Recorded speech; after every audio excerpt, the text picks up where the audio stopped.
Hello students, today I am going to talk to you about the rise of the Rajputs in early medieval India and the nature of their state.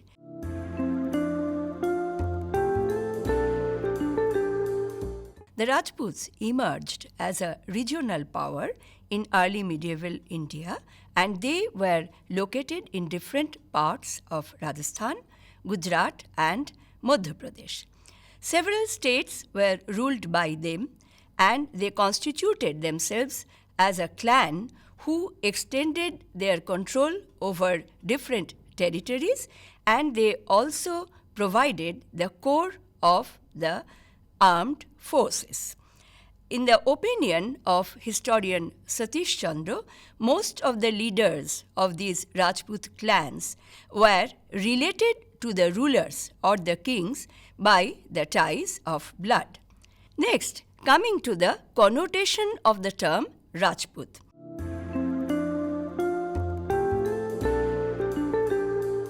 The term Rajput is derived from the Sanskrit word Rajaputra.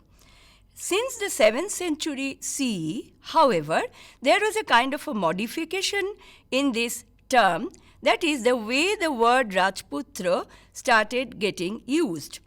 If we come to Banabhatta's Harshacharita, here we find that the word is used to refer to someone who is noble by birth or who is a landholding chief.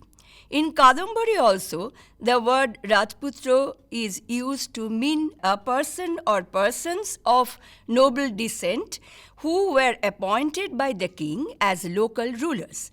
Now, in the status of a local ruler, he had extensive control over lands, landholdings that is, and also played a major role in the political scenario as well as in the administrative system.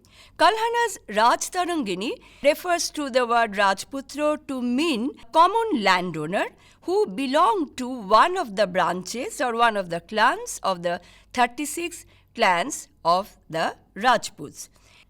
Now, coming to the origins of the Rajputs.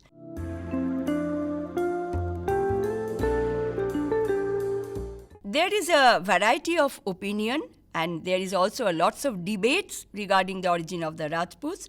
Extreme polarity of opinion can be identified in these interpretations where the Rajputs are traced to be foreign immigrants, to the other extent where they are identified with the myth which is known as the famous Agnikul myth, a myth involving the process of purification where the Rajputs are justified to be of pure Kshatriya origin. Now, what exactly is this Agnikula myth? Let me explain. Chand Bardai, in his Prithviraj Rasa, written in 12th century CE, refers to this theory of Agnikul myth. Here it is said that the Rajputs were born from a sacred fire pit. According to the Agnikula myth, certain clans of Rajputs emerged from the sacrificial fire when sage Vasishtha was conducting a yajna or a sacrifice on Mount Abu. It so happened that some of the demons or the Daityas, they disturbed and interfered with the sacrificial process, and as a result, Vasishtha created 3 warriors from the fire, from the yajna fire or from the sacrificial fire, and these 3 warriors were the Padiharas or the Pratihars, the Sholankis and the Paramaras. So this is how the Agnikula myth was formed, that the Rajputs took their birth from a sacred fire. D.R. Bhandarkar, along with some other scholars, believe that the Agnikula Rajputs belong to the Gurjara Pratihara race, although this view has also been contested. The solar or the lunar ancestry of the ancient Kshatriyas have been dealt with in details in several ancient texts. It so happens that various Rajput clans and families, they have claimed in their inscriptions that their families were linked with the solar or the lunar ancestry, thus sanctifying their race.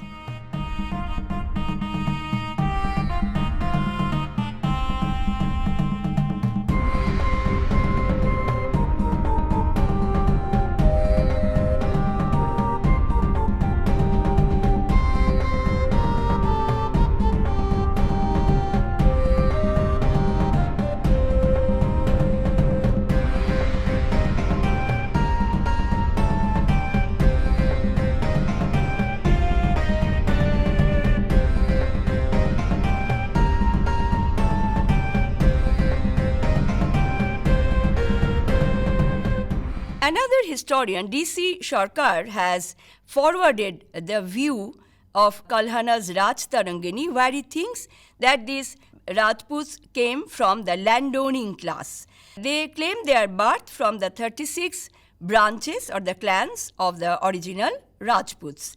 By the beginning of the 12th century, these clans had made their mark in western part of northern India. According to another author, B.N.S. Jadhav, the Rajputs emerged as clans in Rajasthan, Gujarat or Madhya Pradesh during a period of political turmoil, chaos and instability caused by the loosening of the control of the Gupta Empire, foreign invasion, settlements of foreign immigrants, as well as decline in the economy.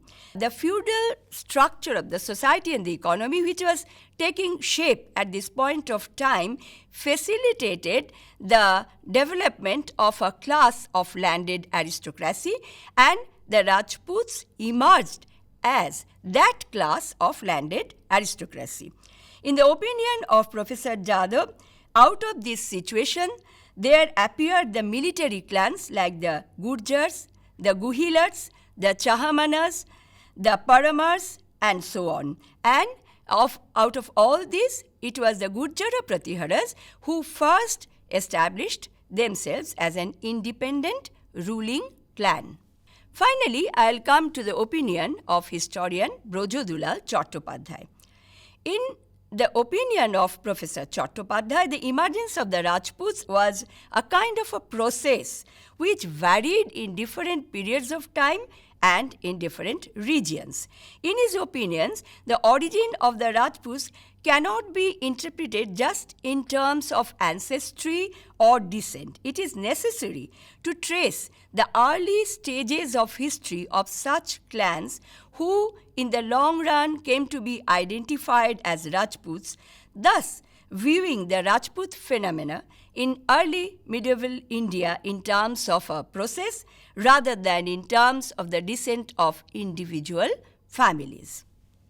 Now, I'll talk to you Brojodulal Chattopadhyay's explanation, that is, how he analyzes the coming of the Rajputs.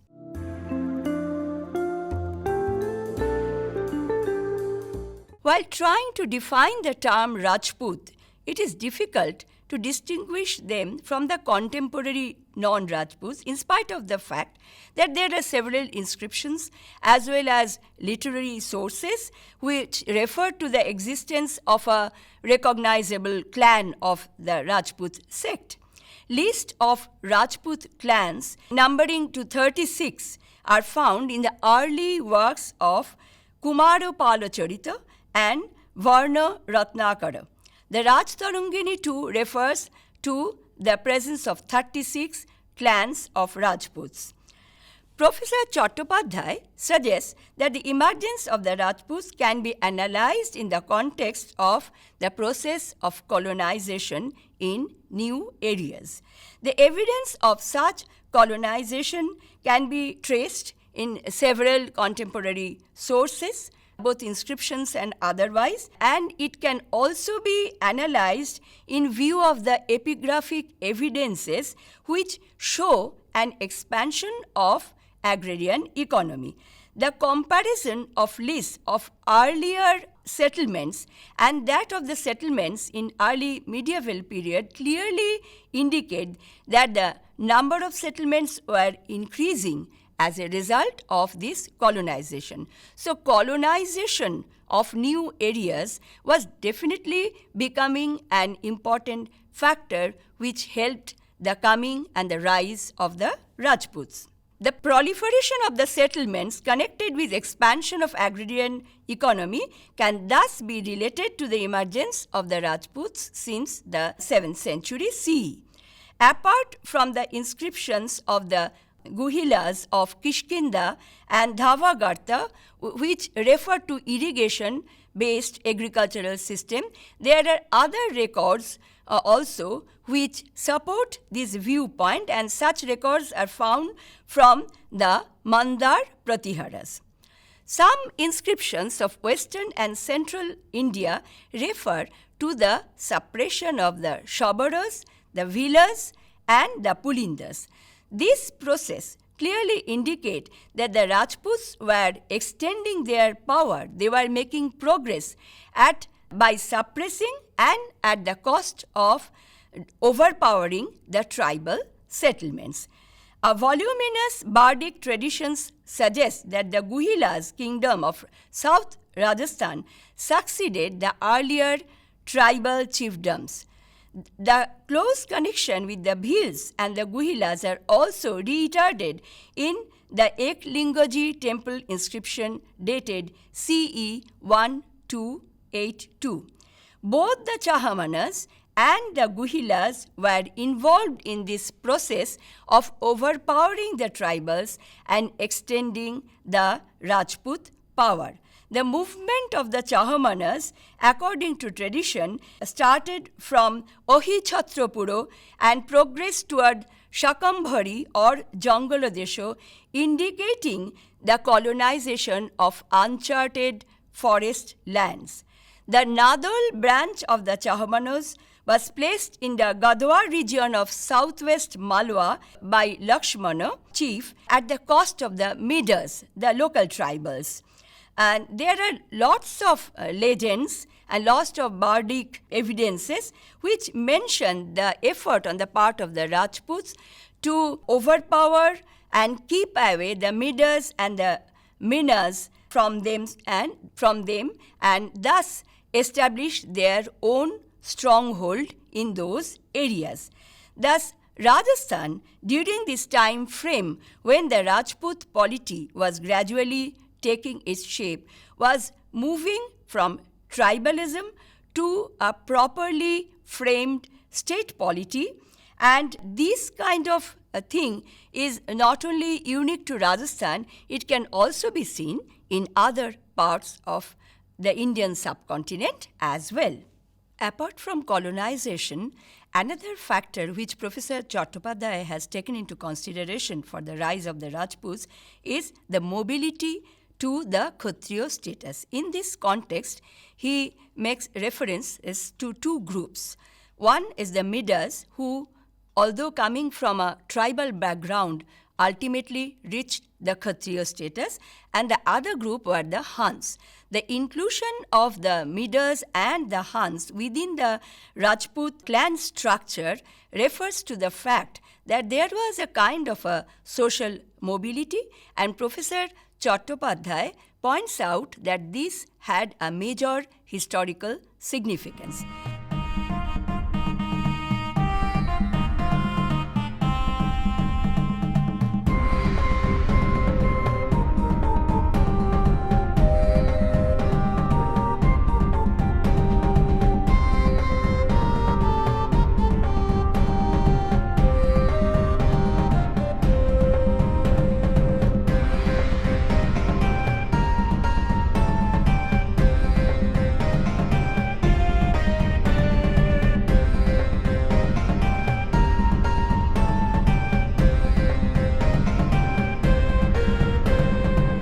The status of some important clans like the Pratiharas, the Guhilas, and the Chahamanas can be analyzed in this context.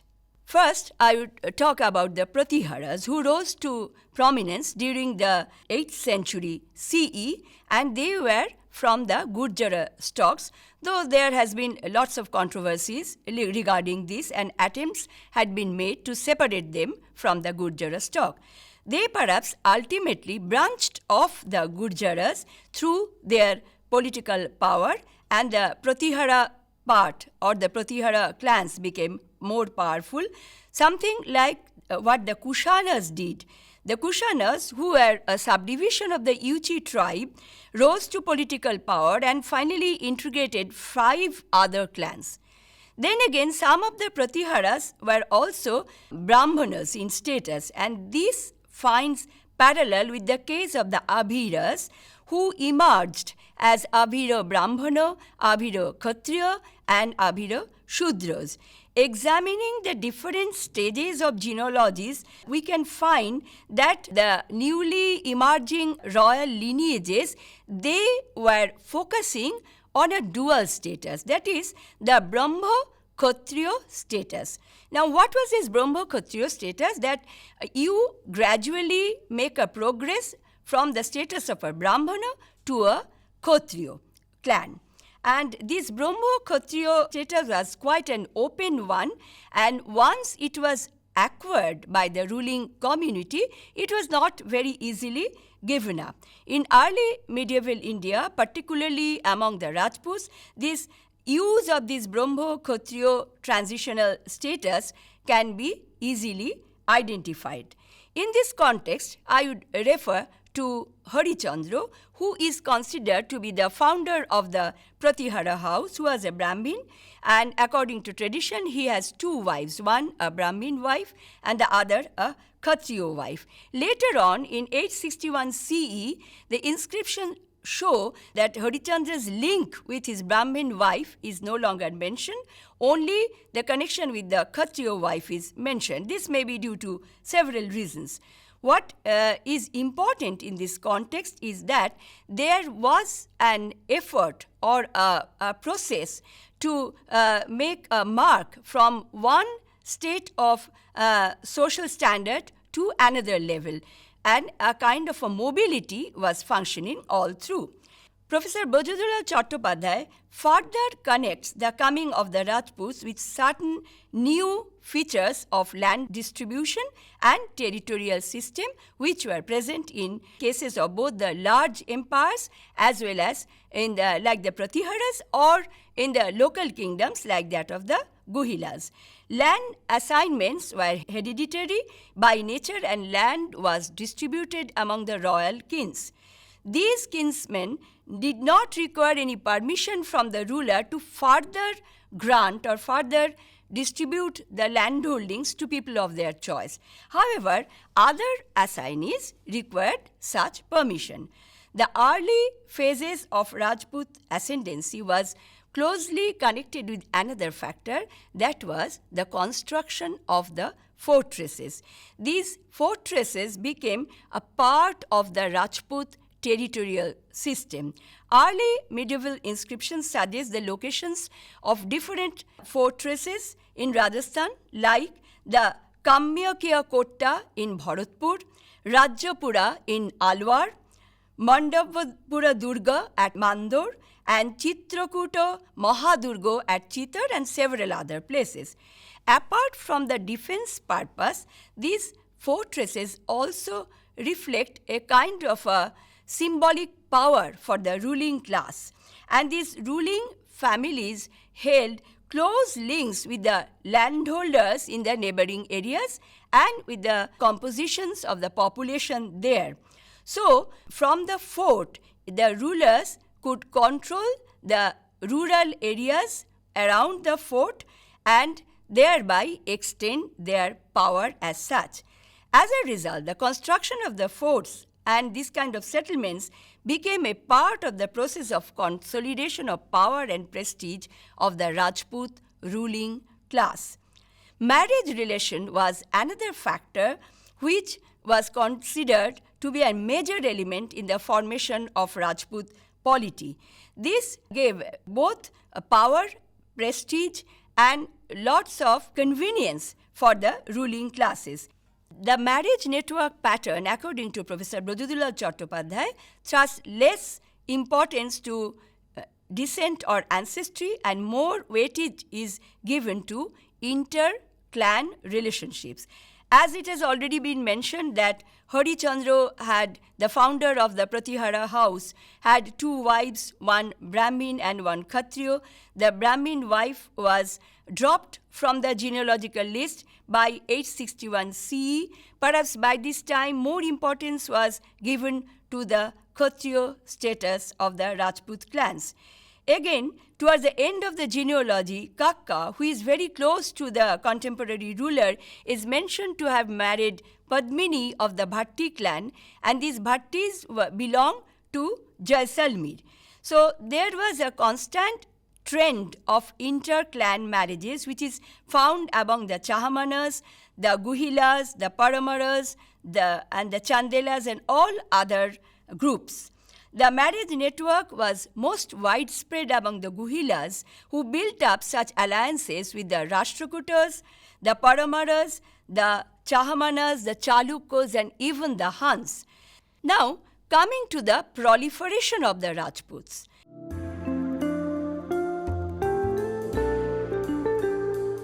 Variety of sources suggest the theory of proliferation of the Rajputs in early medieval India. Hemchandra's Trishashti Shakala Purushacharita refers to Rajaputraka, or a number of Rajputras or individuals who were of Rajaputra descent.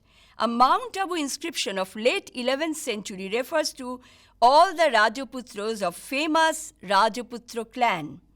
Merutunga in Prabandha Chintamani mentions hundreds of Rajputras of the Paramara clan.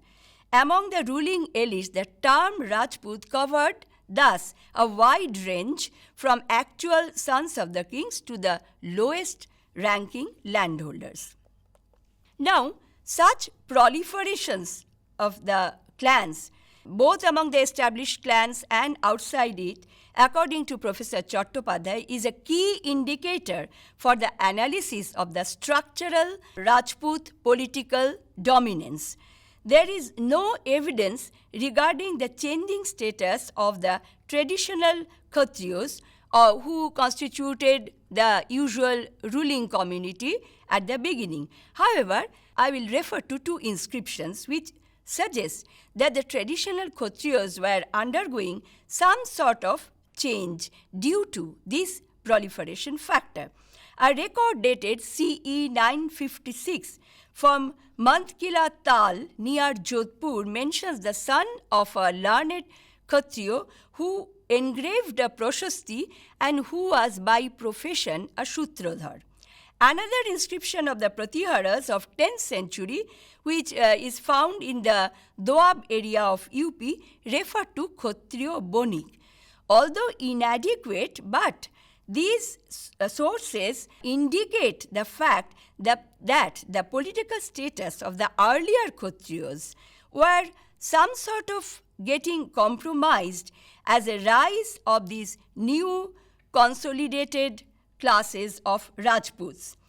Emergence of several clans and subdivision of major clans thus became part of this proliferation factor of the Rajputs. In early medieval period of Indian history, the coming of the Rajputs was essentially a political process involving divergent groups who had their goal as attaining of political power conforming to the contemporary political ideology. However, gradually during the 11th and the 12th centuries, over and above the political process, the coming of the Rajputs also became an important social phenomenon. Now, I will discuss the nature of the Rajput states.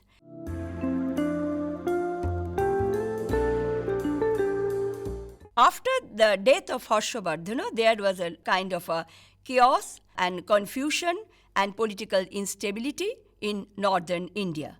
Kannauj was a center point over which at least three of the regional powers, including the Pratiharas, the Palas, and the Rashtrakutas, fought with each other for a long span of time in order to gain control or the area of supremacy in northern India and to overpower Kannauj.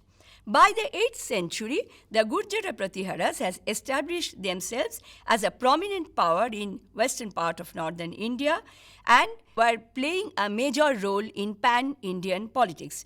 Among the Rajput states of western part of India, they were extremely powerful and continued to be so till the 10th century. They also earned fame in their efforts to resist Arab invasion and infiltration in India. After the decline of the Pratiharas, their feudatories, that is, the Chalukyas of Gujarat, the Chandelas, the Chahamanas, the Gahadawalas, the Paramaras, the Kalachuris, and the Guhilas started forming independent states. Interstate rivalry represented their struggle to attain supreme power. The Gahadawalas occupied Kanauj in the 11th century and spread over a major area of upper Gangetic Doab. They were involved in a bitter power struggle with the Chahamanas. The Chahamanas, who are more popularly known as the famous Chauhans of Shapadalaksha or Jangal Desha, their dynasty gained lots of prominence, but ultimately they came to an end by the Second Battle of Tarain in CE 1192 with the defeat and destruction of their most famous ruler, Prithviraj Chauhan III. The Chandelas, once the feudatories of Gurjara Pratiharas, assumed independent status by 10th century, and they ruled over the area which is modern Bundelkhand. Important places under their control were Kalanjar, Khajuraho, and Mahoba. The Paramaras, another contemporary Rajput power, they extended their rule over parts of Gujarat, Malwa, southern Rajasthan, Ujjain, Dhar, Bhilsa, and several other urban centers were under their control. The region of Gujarat and Kathiawar was ruled by the Gujarat Chalukyas. The Guhilas declared themselves as independent rulers of Mewar during the second half of the 12th century. They too offered valiant fight against the Muslim invaders. The Kalachuris, also known as the Kalachuris of Chedi or Tripuri, had their center of power in Madhya Pradesh.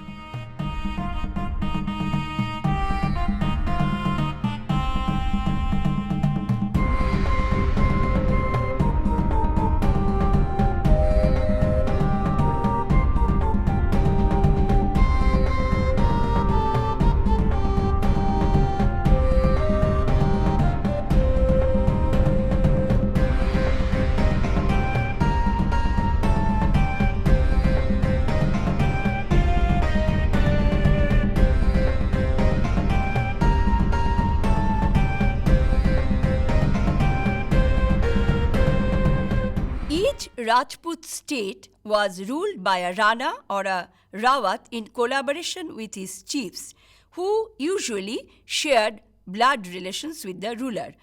Though the fiefs enjoyed by these chiefs were at the pleasure of the ruler, but the Rajput notion of sanctity of land did not allow the ruler any kind of resumption, except in some cases when there was rebellion or there was absence of a legal heir.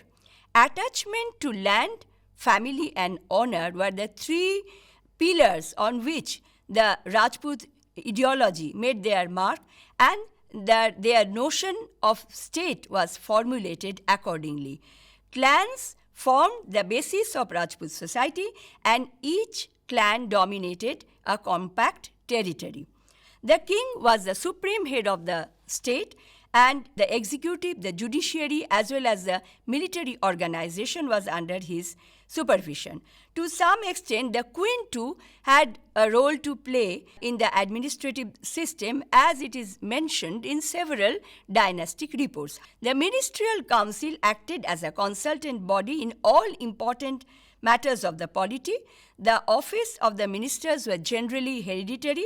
The officials often adopted feudal titles like Rajaputra, Ranako, Shamanto, Mahashamanto, Rawat, Thakur, and so on. Combination of feudal ranks and hereditary status made these officials extremely powerful. The military system of the dynasty was reflected and closely connected with the political organization. Feudalization of the political structure of the Rajputs was closely connected with their military system. Under most of the Rajput clans, the military functions were performed by the feudatory chiefs, and it was obligatory on the part of the feudatory chiefs to serve the king at the time of the war.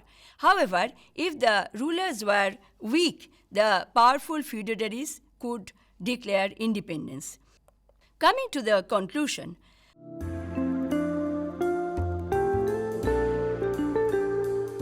7th to 12th century CE saw a picture of disturbances in northern part of India as a result of the decline first of the Gupta Empire and then of the downfall of Harshavardhana.